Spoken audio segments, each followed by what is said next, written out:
हमको कुछ समय चाहिए, क्योंकि उस पर गहन अध्ययन करने की आवश्यकता है। कॉमन सिविल कोड वक्त की जरूरत है। उत्तराखंड में ये लागू हो रहा है तो हमारी अपेक्षा भी है कि आने वाले समय में ये देश में भी, सेंटर में भी लागू हो। विरोधकों का काम है चिल्लाना, वो चिल्लाते रहेंगे और मोदी जी अपने देश के प्रति जो ईमानदारी, डेडिकेशन से काम करे वो काम करते रहेंगे। यूनिफॉर्म सिविल कोड जो है ये अभी तक सदन में जरूर आया होगा, पर अभी हम लोग के समक्ष नहीं आया। यूसीसी बिल बहुत ही सेंसिटिव बिल है।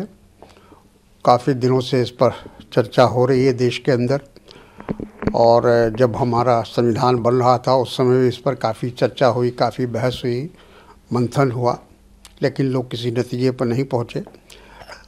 अब इस बात को फिर से भारतीय जनता पार्टी ने उसकी शुरुआत की है उत्तराखंड से, और उसके पीछे उद्देश्य यूसीसी लागू करना हो सकता है, लेकिन उसके साथ साथ उनको 2024 का चुनाव है और उनके पास ध्रुवीकरण करने के लिए कोई ऐसा विषय चाहिए, और उसको उन्होंने यूसीसी को बनाने की कोशिश की है। हमारा स्टैंड ये है कि जो बिल पेश हुआ है असेंबली में, हमारी पार्टी ने ये मांग की है या ये बताया है कि हमको कुछ समय चाहिए, क्योंकि उस पर गहन अध्ययन करने की आवश्यकता है। हमारा देश एक multi religion, multi culture state है, कंट्री है।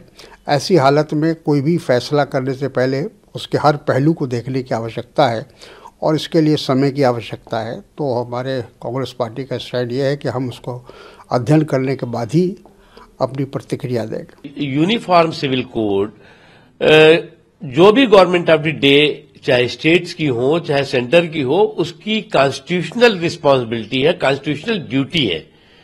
और कॉमन सिविल कोड को लेकर के जो लोगों ने कंफ्यूजन क्रिएट करने की कोशिश की है, कॉमन सिविल कोड किसी धर्म के धार्मिक जो उसकी अधिकार है या धार्मिक कर्तव्य है, उस पर किसी तरह का कोई बंदिश या किसी तरह की रोक थोड़ी है भैया। आप जिसको पूजा करना है वो पूजा करे, जिसको नमाज पढ़ना है नमाज पढ़े, जिसको चर्च में जाना है वो चर्च में जाए, जिसे गुरुद्वारे जाना है गुरुद्वारे जाए। जो धर्म मानता है वो भी स्वतंत्र है, जो धर्म को नहीं मानता वो भी स्वतंत्र है।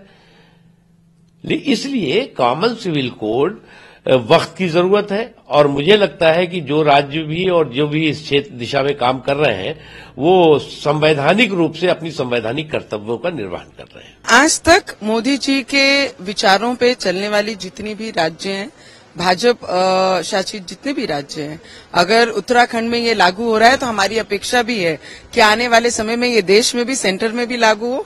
और महाराष्ट्र में जहां पर हमारे डिप्टी सीएम साहब देवेंद्र फडणवीस जी हैं, तो हमारी अपेक्षा है यही कानून हमारे महाराष्ट्र में भी लागू हो। सभी को, इस देश में रहने वाला हर व्यक्ति एक समान हो। अगर ये कायदा आता है तो मुझे लगता है हम सभी इसका स्वागत दिल खोल के करेंगे। और विरोधकों का काम है चिल्लाना, वो चिल्लाते रहेंगे और मोदी जी अपने देश के प्रति जो ईमानदारी, डेडिकेशन से काम करे वो काम करते रहेंगे, और हम उनके साथ ऐसे ही ताकत से खड़े रहेंगे। यूनिफॉर्म सिविल कोड जो है ये अभी तक सदन में जरूर आया होगा, पर अभी हम लोग के समक्ष नहीं आया। अगर यदि आपके पास हो तो आप हमें दें, ताकि हम सब लोग उसको पढ़ ले, उसका अध्ययन होगा तभी। मैं उसको दोहराऊंगी कि बहुत ही गंभीर और संवेदनशील विषय है। इस पर बिना पढ़े, बिना समझे उस पर बोलना उचित नहीं है। हमने हमेशा से जनहित के मुद्दों पर एक साथ एक राय मिलाकर के चलने की कोशिश की है। हम ये चाहते हैं कि हमें इसे अध्ययन करने का पर्याप्त समय मिले, क्योंकि यदि इसकी कोई कमियां हैं, इसके कोई दोष हैं, तो उनको दूर किया जा सके और तभी से पारित किया जाना चाहिए। समाज जैसे से आगे बढ़ता है, निश्चित तौर पर समाज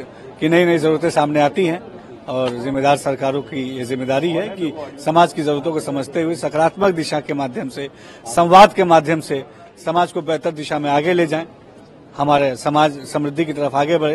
प्रधानमंत्री मोदी जी ने देश से विकास का जो वादा किया, उस वादे पे हम सब खरे उतरे। इसी लक्ष्य के साथ हम सब काम कर रहे हैं। नमस्कार, मैं हूं मानक गुप्ता। अगर आपको हमारा ये वीडियो पसंद आया हो तो इसे लाइक और शेयर जरूर करें, और हाँ, हमें सब्सक्राइब और फॉलो करना ना भूलें, ताकि आप देश और दुनिया की कोई खबर मिस ना करें। तो जुड़े रहिए हमारे साथ और देखते रहिए न्यूज़ 24।